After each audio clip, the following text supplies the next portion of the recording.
আমাদের bullet bullet খেয়ে দিয়ে রোদ্দুর পোয়াচ্ছে, দেখো কি সুন্দর।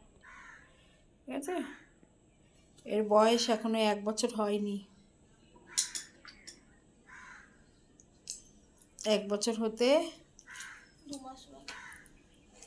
ফেব্রুয়ারি মাসের 26 তারিখ না 27 তারিখে হয়েছিল। ওই 2 মাসই ধরে,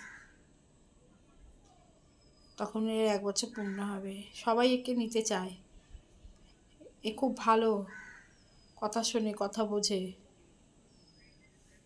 আর কামড়ায় না, এমনি খেলা করে, এক এক সময় দুষ্টুমিও করে, কিন্তু কামড়ায় না, তাই না বুলেট? এই দেখুন লেজ নাড়ছে বুলেট। বুলেট এখন রোদ্দুরে বসেছিল, আমি একটু ছাওয়া করে দিতে। আয় বুলেট বস, রোদ্দুরে বস। বারান্দায় রোদ্দুরে এসছে, রোদ্দুরে বসবে। দেখো কি সুন্দর বসছে রোদ্দুরে। এই রোদ্দুরটা সত্যি আরামদায়ক, রোদ্দুরে বসলেই ঘুম পেয়ে যাচ্ছে। মাংস ভাত খেলে তো, খেয়ে এখন ভাত ঘুম দেবে। ঠিক আছে, দেখো।